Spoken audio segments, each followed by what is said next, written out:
चलिए class start करते हैं। बिस्मिल्लाहिर्रहमानिर्रहीम। लेक्चर नंबर 1, कैफ 3 कॉस्टिंग।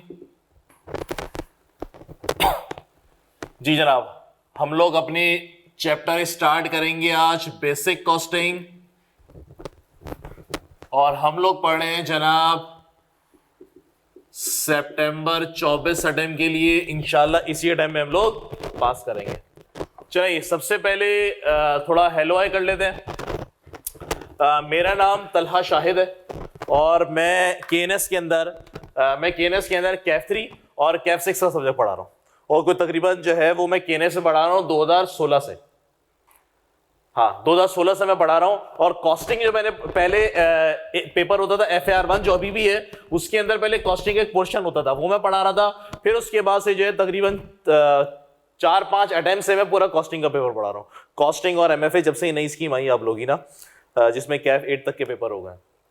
अच्छा जी, मैंने जो है बेसिकली ACCA किया हुआ है, ICMA भी किया हुआ है, और बेसिकली कॉस्टिंग ही मेरी फील्ड है। मैंने अपना करियर का स्टार्ट किया था 2011 में फ्रॉम के इलेक्ट्रिक से मैंने नौकरी शुरू की थी। के इलेक्ट्रिक में हम लोग क्या करते थे, ये जो आपके PMT होते हैं ट्रांसफार्मर, ये जो खराब हो जाते हैं, इसमें धमाका हो जाता है, खराब हो जाते हैं, इसको रिपेयर करने में कितनी कॉस्ट आती है, वहां पे भी कॉस्टिंग का काम करते थे। फिर उसके बाद जो है मैं चला गया था यूनुस टेक्सटाइल में 4 साल नौकरी की। फिर उसके बाद नेशनल रिफाइनरी में चला गया था, 4 साल नेशनल रिफाइनरी में मैंने काम किया। और फिर जो है मैं PICT में चला गया था, पाकिस्तान इंटरनेशनल कंटेनर टर्मिनल, 4 साल, फिर 1.5 साल फिर मैंने वहां पे काम किया। और फिर जो है वो साथ साथ हमारी टीचिंग भी चल रही थी। तो आपका और हमारा साथ इंशाल्लाह जो है वो कैफ 3 में रहेगा, और इंशाल्लाह सितंबर 24 अटेम्प्ट के लिए पढ़ रहे हैं। इंशाल्लाह आप इसमें पेपर दोगे, और इसके बाद फिर हमारा साथ नहीं रहेगा, क्योंकि इंशाल्लाह आप लोग सब पास कर लोगे इंशाल्लाह। ओके, तो हाँ ठीक है, डन है। तो सबसे पहले हम सिलेबस लिखते हैं, सिलेबस डिस्कस करते हैं, पेपर का पैटर्न डिस्कस करते हैं कि पेपर का पैटर्न किस हिसाब से आता है, MCQs आते हैं नहीं आते, क्या सीन है, पेपर कैसा है, मुश्किल होता है, आसान पेपर होता है, और पहले हम स्ट्रेटजी को डिस्कस करते हैं। सबसे पहले सिलेबस लिख लो आप लोग।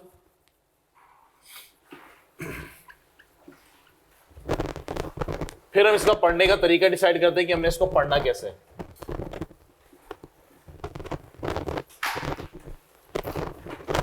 चले बॉस, साथ साथ लिख लेना ताकि आसानी हो जाए। चले बॉस, पहला पोर्शन है मेरे पास कॉस्ट एसोसिएटेड विथ प्रोडक्शन,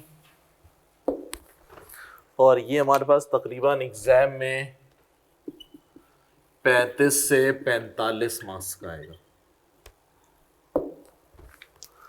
इसके अंदर चैप्टर कौन कौन से हैं भाई? इन्वेंट्री वैल्यूएशन, फिर है मेरे पास जनाब लेबर कॉस्टिंग, फिर है मेरे पास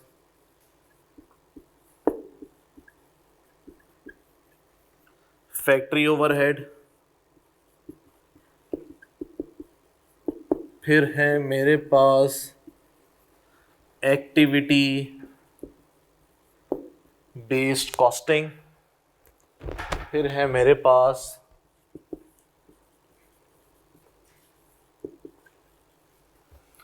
मार्जिनल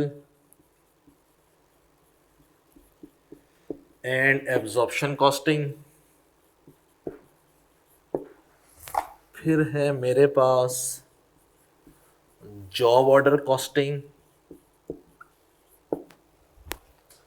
फिर है मेरे पास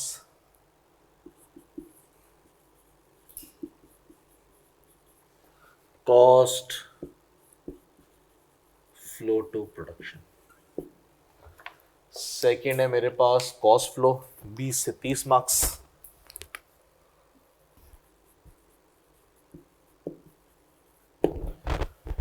चलिए ये हमारे पास सिलेबस है, इसको जरा नोट डाउन कर ले, फिर इसके ऊपर हम बात करते हैं। इसको नोट डाउन कर ले, फिर इसके ऊपर हम बात करते हैं। चलिए थोड़ी सी सिलेबस के ऊपर बात करते हैं। देखिए जनाब, ये हमारा सिलेबस है, टोटल हमारे पास 14 टॉपिक्स हैं, ये सब हम लोगों ने पढ़ना है। अच्छा, पढ़ाना किस तरीके से, अच्छा जाहिर सी बात है अभी ये नाम आप लोगों को पता ही नहीं होंगे क्या चीज है, क्योंकि हम लोगों ने पढ़ा नहीं है डेफिनेटली। ओके, तो सिलेबस इसलिए पहली क्लास में बता दिया जाता है ताकि जब हमारा सिलेबस कवर होता रहे तो आप उस पर टिक मार्क करते रहो कि इतना पोर्शन हो गया, इतना पोर्शन हो गया, इतना पोर्शन हो गया, ये इसके लिए लिखवाया जाता है। अच्छा जनाब, इसको पढ़ेंगे कैसे, स्टडी अप्रोच क्या होगी हमारे पास, सबसे इंपॉर्टेंट चीज, पेपर कैसा आएगा, सबसे इंपॉर्टेंट चीज। तो जाने जनाब, सीखते हैं जरा स्टडी अप्रोच। इसकी सबसे पहले कॉस्टिंग देखें। आप लोगों ने सुना होगा या नहीं सुना होगा कि कॉस्टिंग ग्रुप बी का थोड़ा सा टेढ़ा पेपर है, ग्रुप ए का आपका कॉस्टिंग थोड़ा सा टेढ़ा पेपर है, यानी कि आपके जो 4 पेपर है कैफ 1 2 3 4, उसमें जो कैफ 3 जो है उसमें आपको थोड़ी सी ज्यादा मेहनत करनी पड़ेगी कंपैरेटिवली बाकी पेपर्स के। ओके, ये बात सच है, ये बात सच है। पढ़ने का क्या तरीका होगा जनाब, जरा इसको समझते हैं, जनाब इसको जरा समझते हैं। देखिए कॉस्टिंग के अंदर सबसे बड़ा मेन इंपॉर्टेंट चीज है मेरे पास कॉन्सेप्ट। सबसे पहले कॉन्सेप्ट आपके बड़े पक्के होने चाहिए, कॉन्सेप्ट में ना कोई कमी बेशी नहीं होनी चाहिए। अगर तो कॉन्सेप्ट में पक्के नहीं हो, कमी बेशी है, तो जनाब ये पेपर बहुत तंग करेगा। पहली चीज क्या होनी चाहिए जनाब आपके पास, कॉन्सेप्ट बहुत पक्के होने चाहिए। कॉन्सेप्ट डिलीवर करना मेरा काम है, कॉन्सेप्ट डिलीवर करना मेरा काम है। और जनाब कॉन्सेप्ट जो भी चैप्टर आप पढ़ोगे, जो भी चैप्टर आप पढ़ोगे, अच्छा पूरा सिलेबस हमारा कवर होगा 80 लेक्चर के अंदर। आज हमारा कौन सा लेक्चर है, लेक्चर नंबर 1। 80 लेक्चर के अंदर हमारा पूरा सिलेबस कवर होगा। टोटल 80 लेक्चर में हम सब कुछ इंशाल्लाह कवर कर लेंगे। हर चैप्टर में इसी तरह से मैंने क्लासें बांटी में कि कौन से चैप्टर में आप कितनी क्लासें लगाओगे। कॉन्सेप्ट के लिए आपके हर क्वेश्चन के साथ कॉन्सेप्ट तो चलते रहेंगे, लेकिन जो टॉपिक के जो बेसिक कॉन्सेप्ट होते हैं वो नॉर्मली 2 क्लास के होते हैं। यानी कि जब हमारा कोई भी नया चैप्टर शुरू होगा तो 2 क्लासेस हमारे प्योर कॉन्सेप्ट के होंगे, जिसमें छोटे छोटे एग्जाम्पल से कॉन्सेप्ट पक्के कराए जाएंगे। तो शुरू की जो 2 क्लासें ना मेरा भाई, वो बड़ी इंपॉर्टेंट होती है, तो वो स्किप नहीं करनी हमने, वो छोड़नी नहीं है। अगर आपने नया चैप्टर स्टार्ट हुआ, वो आपने क्लास छोड़ी शुरू वाली, पूरा चैप्टर गया, तो बीच में फिर आके लेने का कोई फायदा नहीं है। तो शुरू की जो 2 क्लासें वो तो प्योर कॉन्सेप्ट की होती हैं। उसके बाद तीसरी चौथी क्लासेस से हम पास्ट पेपर की प्रैक्टिस स्टार्ट कर देते हैं। तो शुरू की 2 क्लासेस मेन प्योर कॉन्सेप्ट है, जो इंशाल्लाह मैं डिलीवर करूंगा। सेकंड, कॉन्सेप्ट के बाद आपको इसकी प्रैक्टिस करनी है पास्ट पेपर्स की। आईकेप का पास पेपर सॉल्व किए बगैर जनाब आप पेपर देने नहीं जाएंगे। अच्छा एक और चीज भाई, देखिए आप लोगों ने बहुत एक बुरी आदत होती है कि जब टीचर पढ़ा रहा होता है, बोर्ड में लिखता है, तो आप लोग कॉपी करना शुरू कर लेते हैं। यार ये हरकत नहीं करना, सही है, मैं आपको टाइम दूंगा फिर आप लोग लिखिएगा, क्योंकि जब आप कॉपी करना शुरू करते हो तो टेंशन डाइवर्ट हो जाती है। अपने को ये नहीं चाहिए, अपने को पूरा फोकस चाहिए, तो अभी कॉपी नहीं करो। तो सेकंड क्या जनाब, कॉन्सेप्ट बड़े पक्के होने चाहिए। उसके बाद आप पास पेपर करोगे। पास पेपर किसके मेरे भाई, आईकेप के। कब से, नॉर्मली हम लोग करते हैं जनाब ऑटम 2009 से। लास्ट कौन सी टाइम हुई है हमारे पास, अभी मार्च 24, स्प्रिंग 24 की। ये हमने सारे सवाल करने हैं, सारे सवाल करने हैं। इसमें से तकरीबन 80% सवाल मैं क्लास में कराऊंगा, बाकी आप लोगों ने करने हैं। उसके मैं सोल्यूशन प्रोवाइड कर सकता हूं। सारे क्लास क्वेश्चन जो ना क्लास में प्रैक्टिकली पॉसिबल नहीं है, तो मैं लेटेस्ट संडे वाले सारे में कराता हूं। जो थोड़े पीछे टाइम के हो जाते हैं वो फिर मैं होता हूं यार आप लोग कर लो, उसके मैं आपको सोल्यूशन प्रोवाइड कर देता हूं। तो 80% पास पेपर मैं क्लास में कराऊंगा। बगैर पास पेपर सॉल्व किए आप लोग पेपर देने नहीं जाएंगे, फायदा नहीं है, नींद खराब करेंगे और टाइम वेस्ट करेंगे। पास पेपर सॉल्व किए बगैर आप पेपर देने जा ही नहीं सकते। अगला नेक्स्ट जनाब, कॉस्टिंग का पर्चा पास करने के लिए सबसे इंपॉर्टेंट चीज क्या है? कॉस्टिंग का पर्चा पास करने के लिए जनाब सबसे इंपॉर्टेंट चीज है कि आपको क्वेश्चन खुद से अटेम्प्ट करना आना चाहिए। कैसे बॉस? हमने बोला भाई कि कॉस्टिंग का पर्चा ना एक दूसरे से अलग होता है, हर सवाल एक दूसरे से अलग होता है। आप लोगों ने फाइनल अकाउंट के सवाल किए, इनकम स्टेटमेंट और एसएफपी बनाने की, सारे सवालों में एक ही पैटर्न का डाटा होता है। ट्रायल बैलेंस देगा, नीचे 3 4 5 6 एडजस्टमेंट दे देगा, सारे सवाल एक जैसे। कॉस्टिंग में ऐसा नहीं है। कॉस्टिंग के अंदर हर सवाल एक दूसरे से अलग है, हर सवाल एक दूसरे, कॉन्सेप्ट सेम है लेकिन सवाल का पैटर्न अलग है, तरीका अलग है, अंग्रेजी बड़ी चेंज है। तो जनाब इस क्वेश्चन को, इस पर्चे को पास करने के लिए हमारा जो मॉडल होता है वो मॉडल होता है जनाब होमवर्क का। होमवर्क के बगैर आप ये कॉस्टिंग का पर्चा पास नहीं कर सकते। होमवर्क किस तरह कराया जाता है? मैं आया, मैंने कॉन्सेप्ट दिए, 2 क्लासों तक कोई होमवर्क नहीं, मैंने आपको कॉन्सेप्ट दी। तीसरे क्लास के अंदर मैंने आपको पास पेपर स्टार्ट ले लिए, तो मैंने आपको सवाल अटेम्प्ट करना सिखा दिया। उसके बाद फिर मैं आपको होमवर्क देता हूं कि जनाब ये 2 सवाल है, ये आप घर से अटेम्प्ट करोगे।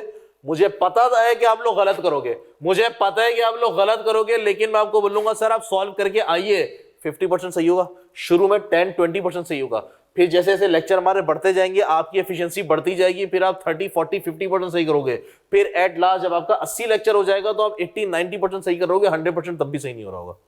बस अपने को इतना चाहिए, अगर 80-90% पे भी आपने सही करना सीख लिया ना तो आपका पेपर मजे से पास होगा। लेकिन ये कब करोगे? जब आप होमवर्क मॉडल पे जाएंगे। तो होमवर्क कॉस्टिंग का तो करना है बॉस, इस पे तो बड़ी सख्ती होती है, अगर आप ये नहीं करोगे तो आपका दिमाग नहीं चलेगा।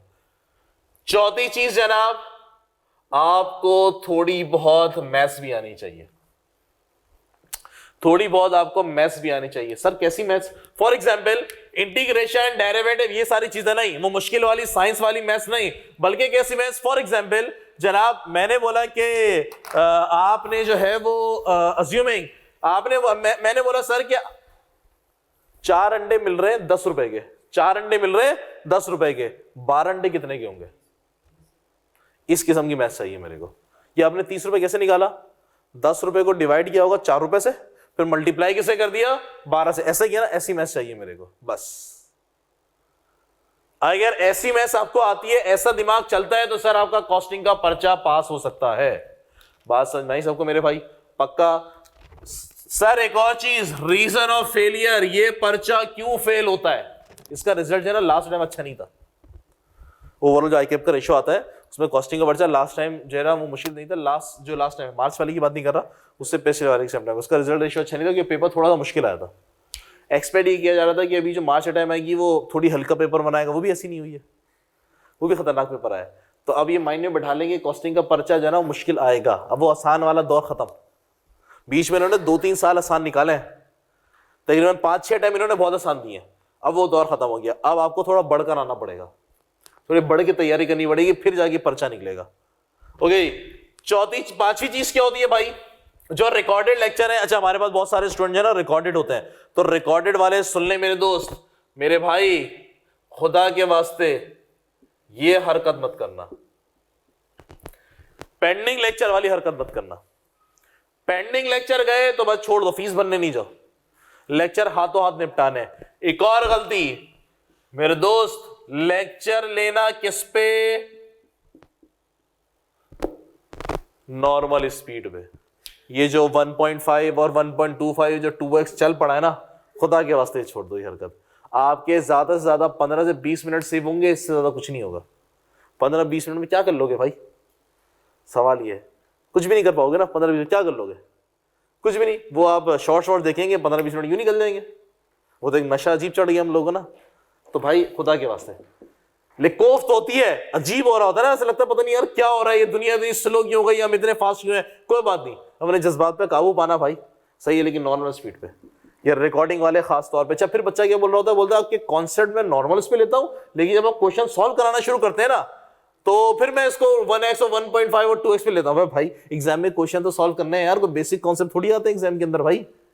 तो ये हरकत नहीं करनी भाई, खुदा के वास्ते नॉर्मल स्पीड पे। इस तरह से लेके चलोगे तो मेरे भाई इंशाल्लाह पेपर आपका पास हो जाएगा। और इस बार हम लोग जो है ना वो टेस्ट का भी इंतजाम करेंगे। खुदा के वास्ते भाई टेस्ट देने आ जाना। टेस्ट देने यार कोई आता नहीं है, शुरू करते हैं हम लोग, आप लोग की तरफ से कोई रिस्पॉन्स आता नहीं है तो बोलते हैं अच्छा भाई कोई आया नहीं टेस्ट देने के लिए। तो इस बार जो है ना टेस्ट का भी इंतजाम करना है यार। शुरू में तो आप लोग बोलते हो फुल मोटिवेटेड हो, तो मुझे पता है वो जैसे जैसे दिन आगे बढ़ते चले जाते हैं ना, सही है, ये मोटिवेशन खत्म हो जाती है। तो जनाब इस स्ट्रेटेजी के ऊपर हम लोग चलेंगे। मैं याद रखो, कॉस्टिंग का पर्चा पास करने के लिए मेरे दोस्त होमवर्क, पास पेपर, कॉन्सेप्ट, ये मेजर कड़ी है। इतनी मैथ्स तो सबको आती है, जो मैंने अंडे वाली एग्जांपल दी, इतनी मैथ्स तो सबको आती है। डन हो गई बात? किसी को कोई एतराज नहीं है? Logic clear?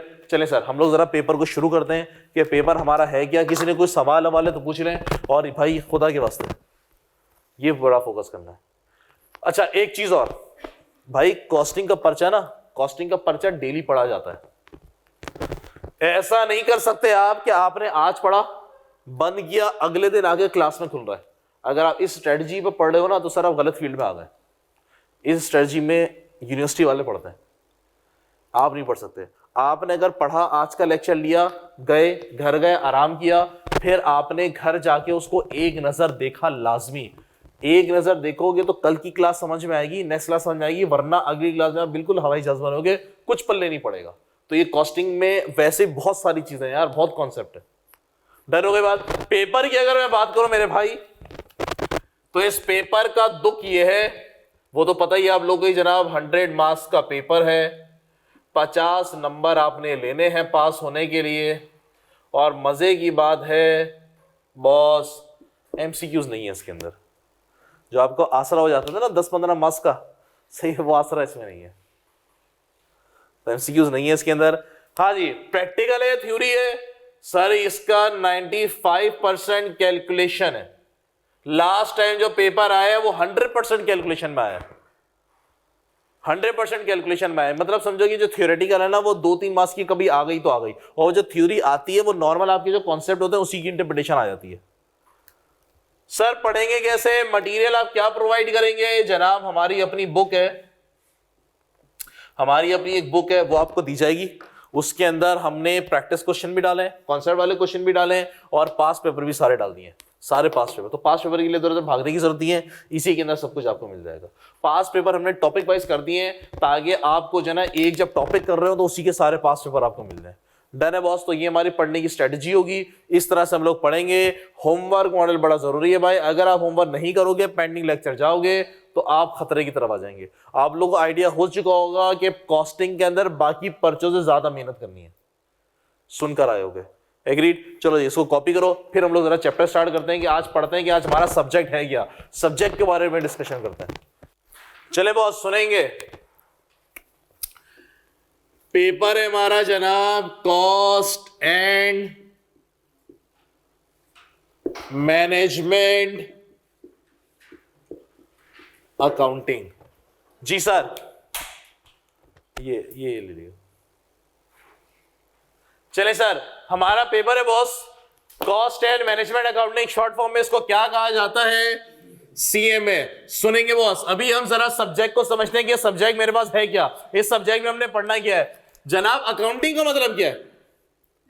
अकाउंटिंग का मतलब क्या है जी? हम लोगों ने पढ़ी हुई है अकाउंटिंग, हम लोगों ने पीआरसी के अंदर भी अकाउंटिंग पढ़ी हुई है। अकाउंटिंग का मतलब क्या है दोस्त?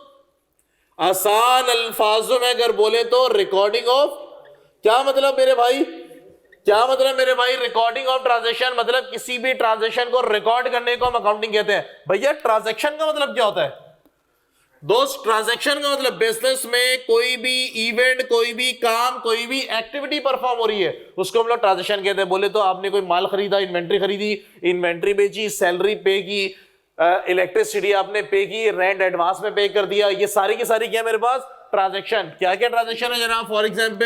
फॉर एग्जाम्पल भैया sales of goods, for example जनाब मैंने रेंट पे किया, फॉर एग्जाम्पल जनाब मैंने इंश्योरेंस पे की, फॉर एग्जाम्पल जनाब मैंने इलेक्ट्रिसिटी को पे नहीं किया बल्कि इलेक्ट्रिसिटी अभी अक्रू हो गई। ऐसा ही है, ऐसा ही है। इन सारी ट्रांजैक्शन को रिकॉर्ड करने को हम क्या कहते हैं भैया? अकाउंटिंग। हमने बोला सर रिकॉर्डिंग कैसे की जाती है? हमने बोला भैया आप कागज में लिख लें, एक जगह एक रजिस्टर में लिख लें, उसमें उर्दू सिंधी में लिख दें, मैंने कि अहमद को 50,000 का माल बेचा, मैंने जो है वो मुकीम को 60,000 का माल बेचा। हमने बोला ऐसे रिकॉर्डिंग नहीं की जाती, बल्कि कैसे की जाती है मेरे दोस्त? दुनिया में एक सिस्टम है अकाउंटिंग को रिकॉर्ड करने का, और वो रिकॉर्ड सिस्टम क्या कहलाता है? Double entry system. बोले तो ये सिस्टम क्या कहता है जनाब? ये सिस्टम कहता है कि आप एक चीज को डेबिट करोगे और दूसरी चीज को क्रेडिट करेंगे। ये सिस्टम क्या कहलाता है जनाब? एक चीज को डेबिट किया जाएगा और दूसरी चीज को क्रेडिट। ये तो आपने रिकॉर्डिंग कर दी है। मैंने बोला सर ये रिकॉर्डिंग कर दी है, लेकिन ये ना अभी डाटा बन गया, ये अभी इंफॉर्मेटिव फॉर्म में नहीं आया। एंट्रीज देख के बता सकते हो ड्यूरिंग ईयर कितनी की सेल की है? बता देंगे?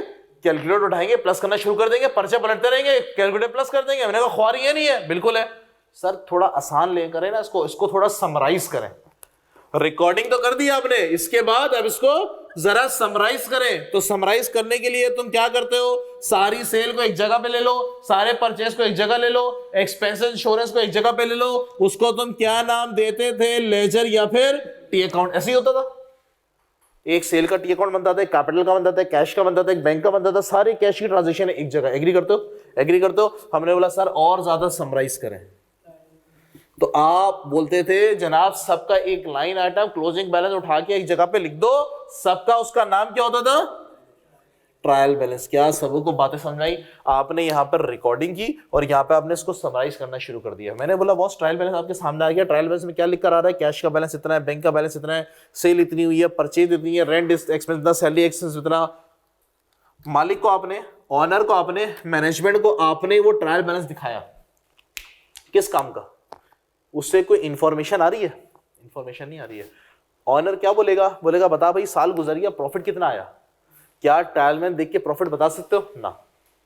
ट्रायल बैलेंस हिसाब किताब बता रहा है, डेबिट क्रेडिट दोनों टाए सर, रिकॉर्डिंग सारी की है मैंने, कोई चीज छुटी नहीं है, लेकिन क्या इंफॉर्मेटिव फॉर्म में आ रहा है? सर प्रॉफिट कितना आया? सर ट्रायल बैलेंस देख के तो नहीं पता चलेगा।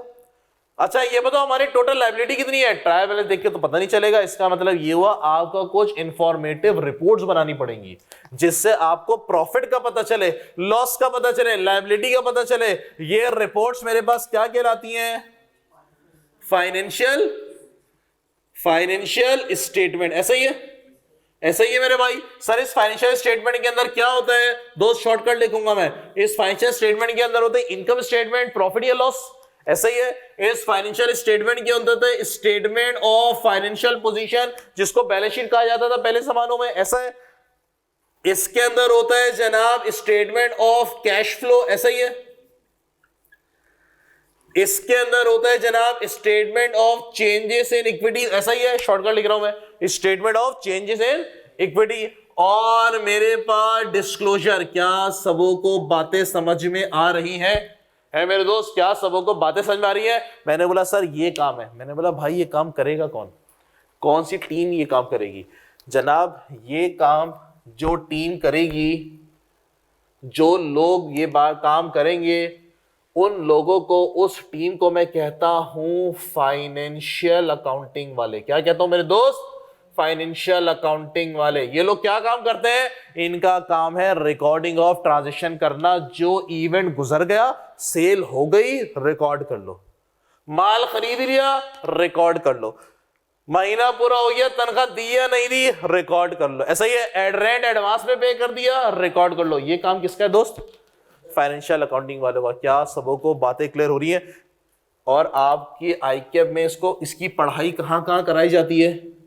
एक वो आपका पीआरसी का पेपर, पीआरसी 4 है, कौन सा है? 4, जिसको आप लोग क्या बोलते हो? आईए ना, आईटीए। और कैफ के अंदर कैफ 1, क्या नाम है मेरे दोस्त? FAR 1।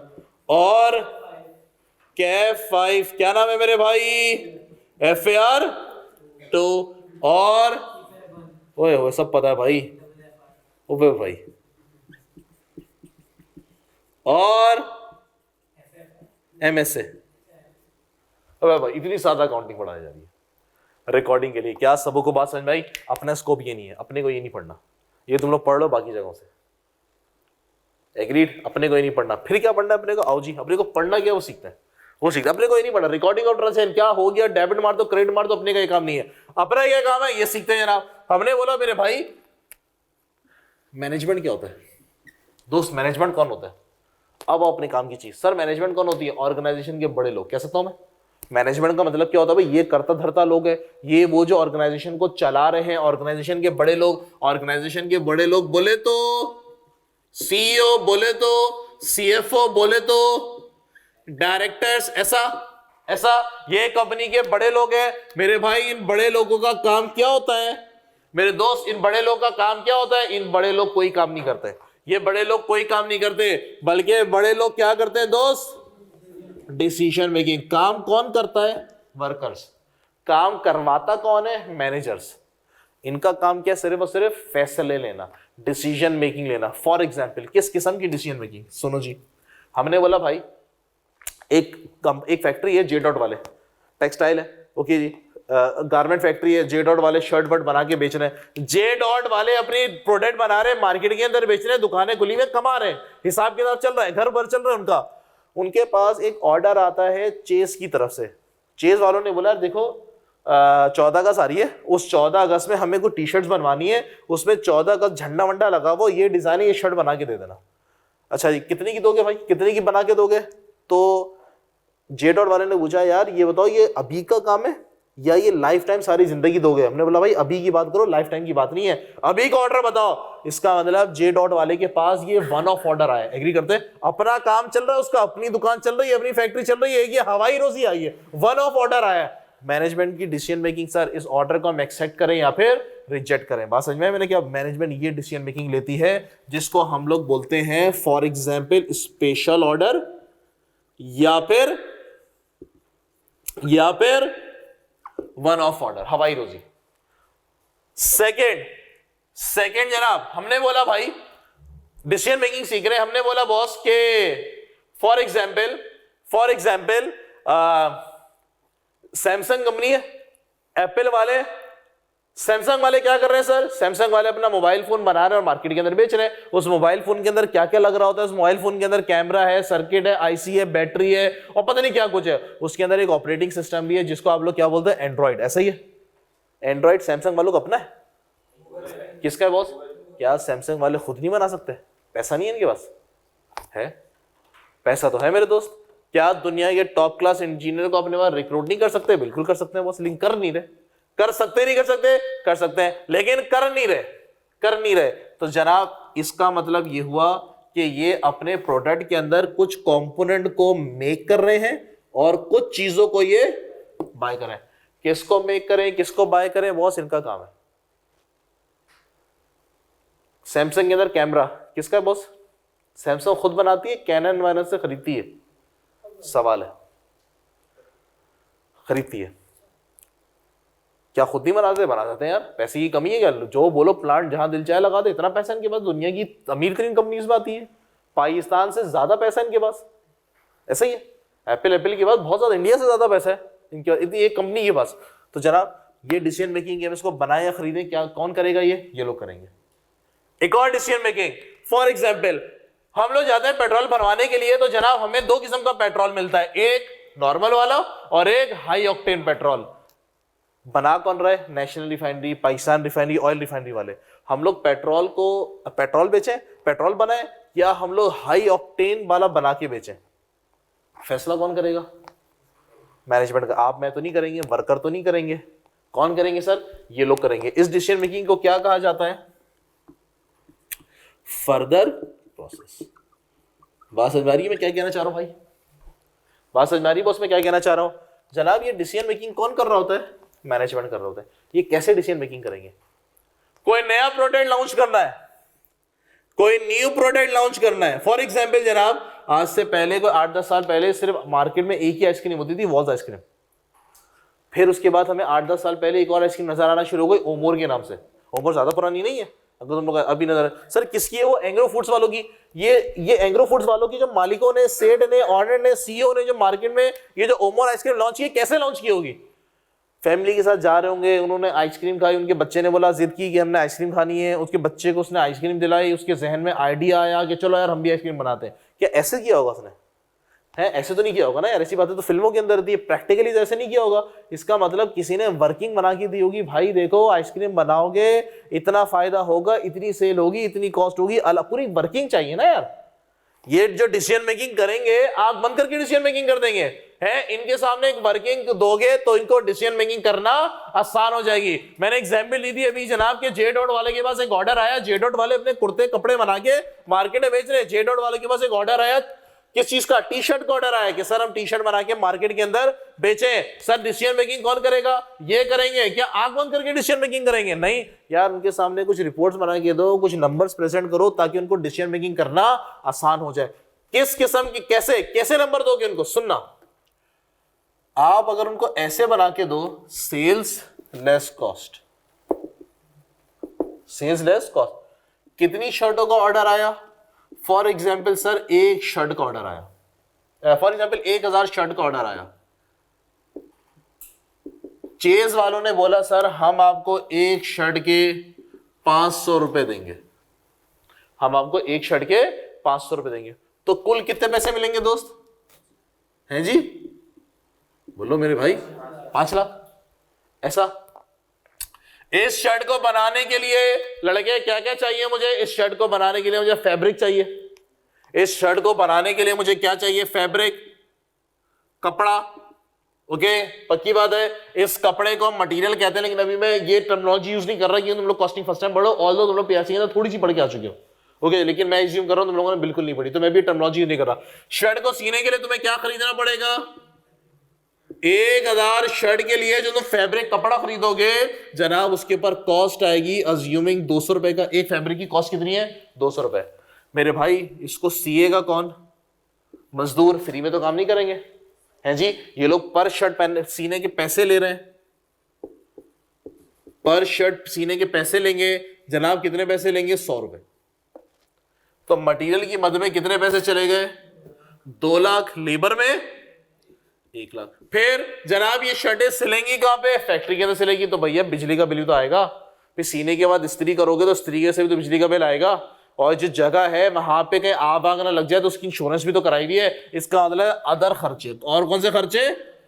इसको हम बोलते हैं फैक्ट्री ओवरहेड। लेकिन अभी मैं वो अल्फाज यूज नहीं कर रहा। फर्स्ट क्लास है, बेसिक पढ़ेंगे फिर मैं अल्फाज यूज करूंगा, फिर वही अल्फाज यूज करेंगे। लेकिन अभी मैं अज्यूम करता हूं आप लोग को अल्फाज नहीं आते, तो मैं वो अल्फाज अभी यूज नहीं कर रहा। जी सर, कितनी शर्टें सीनी है और इसके बाद जो बिजली का बिल आएगा, इस्त्री होगी, जो बाकी खर्चे आएंगे दोस्त, वो अज्यूमिंग 80 रुपए के आएंगे। तो भैया कितना? 80,000। लड़के कितना, कितनी कॉस्ट? कॉस्ट कितनी आ रही है? 3,80,000। बेच कितना करें? कितनी बचत? कितना बॉस नेट प्रॉफिट?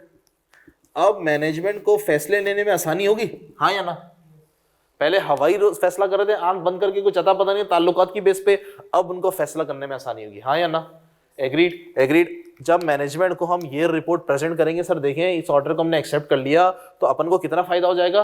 1,20,000 का फायदा होगा। अपना रेगुलर काम चल रहा है वो हिट नहीं होगा। हम लोग जो कुर्ते उर्ते बना रहे हैं जे डॉट वाले, वो बिक रहे हैं, कोई मसला नहीं है, कोई इसमें प्रोडक्शन में हिट नहीं आएगी, सब सही है। इजाफी बेनिफिट आ जाएगा, मैनेजमेंट को फैसले लेने में आसानी होगी। Yes boss, yes boss. तो जनाब ये काम, ये रिपोर्ट जो बनाई जाती है, वो जो टीम बनाती है, वो जो लोग बनाते हैं, उसको हम क्या बोलते हैं?